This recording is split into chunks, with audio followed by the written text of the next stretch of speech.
I used to sleep like absolute shit until I started doing these 10 super basic things. Now, through the years of being an insomniac, I've tinkered with lots of different things: medication, smoking weed, CBD, valerian root. I've done all of it.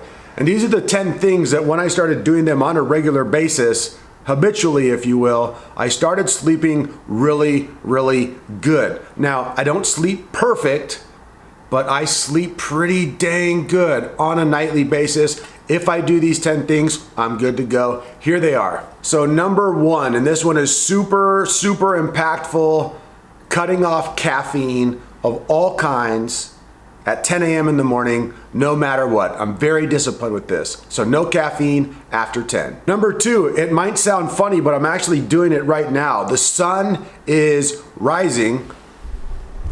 There you go, you can see it over there.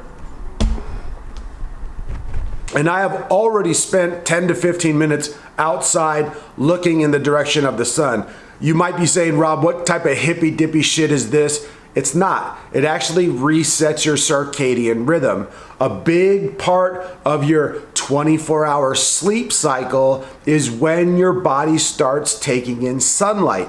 If your body and your retinas start to take in sunlight as it's rising, it sets your body's sleep timing to the right timing. So number 3, I stopped doing the old cell phone in the bed, tablet in the bed, PC in the bed, laptop in the bed, Netflix in the bed. The thing is that it feels really good to fall asleep watching a movie or watching a show, but you don't actually get really good sleep. And you have a laptop sitting on your bed, which is sending EMF signals, and it's really not doing anything healthy or positive to help you sleep, to help your brain, to help you emotionally. I found that removing all of my devices from my room when I sleep makes a huge impact, and keeping them the hell away from me while I'm in the process of trying to fall asleep. This helps me when I fall asleep, stay asleep. I notice that if I fall asleep with my laptop in my bed, I'm waking up at 2 or 3 o'clock for no real reason. Number 4, I notice that when I do my workouts in the morning instead of in the late afternoon or evening, I sleep a lot better. Now, obviously this will be different for everyone, but I think what's going on is it's connected to that circadian rhythm. When I use the sun to reset my retinas and start the sleep cycle, and when I get a solid morning workout, I've already expended a lot of energy. So then I do my work day, then I might do some more movement, and then by 5 or 6 o'clock, I'm actually feeling quite mellow, and it's easy for me to tone it down and chill out into the evening and have a good sleep. If I work out at, let's say, noon or later, especially like 2 o'clock or 3 o'clock or 4 o'clock or 5 o'clock, or if I have a workout at 8 o'clock, I am so wired at night. I have a great workout, I have a pump, I'm feeling all good, I'm feeling all, I wanna go to war! I usually end up going to bed way later because I have a lot more energy, and it just throws things off. Not everyone is that way. I have clients and friends who can work a nice full day of work, and then go to the gym at like 6:37, smash an hour workout, do a sauna, eat some dinner, watch a little TV, relax, read a book, and pass out like nobody's business. It like crushes their day. For me, I'm the opposite. Maybe you're the same. Give it a try. Or not. I don't care. I do care. But number 5, super basic one. If you're digesting food when you're trying to sleep, you're not going to get quality sleep. And if you're doing it chronically, you're going to have chronically crappy sleep. So I try not to take any calories in after 8 o'clock at night. Number 6 has to do with your food intake as well. I notice when I do not get enough calories, when I'm under eating, I sleep like garbage and my hormones suck. Also, conversely, or the flip side of the same coin rather, when I go to bed and I've had a surplus of calories too many days in a row, i.e. overeating, I definitely sleep like crap and my hormones start to tank as well. So under eating, no good. Overeating, no good. Finding my perfect caloric range, satiated enough, but not too much or not too little, sustaining my healthy body weight. That helps my sleep majorly. Number 7. So this is probably the only one that's kind of a hack. It's actually not a hack. It was just adding liver or taking a liver supplement on a daily basis, basically. Getting enough liver in from grass-fed beef. It probably just helped my digestion, and it might have been placebo, and it just might have been missing nutrients or whatever. But for some reason, adding liver, also adding marrow, and upping my fats overall really helped my sleep big time, keeping my carbs low, but specifically adding liver. And if you don't like liver, I don't blame you. There is a link in the description for Ancestral Supplements liver. That's what I take. If I don't have access to good tasting fresh liver, you can give it a try. So number 9, this is like a super basic thing. It's a foundational thing. But when I started doing this, it actually made a huge difference. So blacking out my windows, but also having some type of circulating air, fresh air, like an open window and a fan.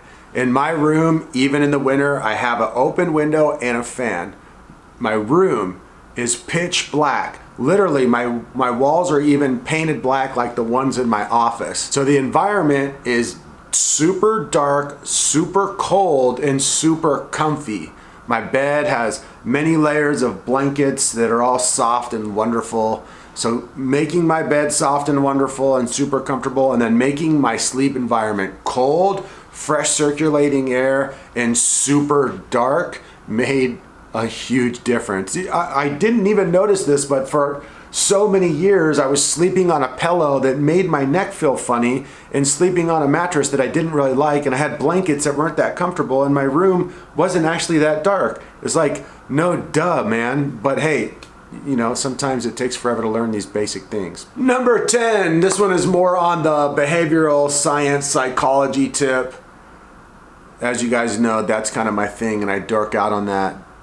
But when I stopped doing 2 things, especially number 2, but number 1, when I stopped looking at social media first thing in the morning, it made a huge difference. No emails, no social media first thing. Even when social media is fun, I mean, when I'm sitting there laughing at puppy dog videos and connecting with friends, all that's great, but there's also a built-in algorithm and a mechanism of stress and comparison on social media. You can't really escape it. If you're on social media in some way, shape, or form, you're getting some form of fight or flight, autonomic nervous system response, whether you know it or not. So skipping it first thing in the morning helped big time. You can't always do that, but when I do it on a regular basis, I do notice I sleep better. But the most important thing, number 2, that I did with social media, for about 2 hours before bedtime, no more social media, no more computers, no more emails, no more YouTube, no more research, no more interacting. The nighttime really isn't meant for that, for me at least. If I'm get into that zone where I'm really stimulated, either if it's positive or negative, I'm not gonna sleep because my mind and my body starts getting energized and rolling. Instead, what I found is a good old-fashioned book or any type of boring reading.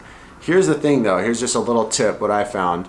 Reading something that, again, does what social media does, like a book about war, or a drama, or some crazy book that stimulates you, probably isn't the best bet. What I prefer is something that is like a biography about someone that you look up to or that you're learning about, because biographies are generally nice and long, they're story related, and they're inspirational and educational without being too stimulating most of the time. A good biography will do 2 things for me. Help me be in a nice calm state of mind that is inspired before bed, and also be bored enough to really fall asleep. If I read for 30 minutes, I'm generally out. And when you read a book, there's no stress, there's no ads, there's no comments, there's no likes, there's no comparison. It's just you and a book and maybe the person you love laying next to you. So those are my 10 tips. That's what worked for me, helps me sleep big time. Give them a try. Maybe some will work for you, maybe not, but who knows. I hope you guys, if you're sleeping rough, I hope you sleep better. As you guys know, sleep is the key to recovery. It's one of the keys to healthy hormones. It's one of the keys to life. Anyway, guys, thanks so much for watching. Comment below, subscribe if you feel like it. For all of my skin health offerings, everything is in the description box. So if you need help healing your skin, healing your hormones, healing your gut, all of the offerings are there. All of the links are there. Also, I mentioned the liver supplement in this video. There is a link in the description box for that. There's a link for skin acid down there. It's links for everything. So if you need help with your skin, go to the description box. See you guys in future videos. Bye.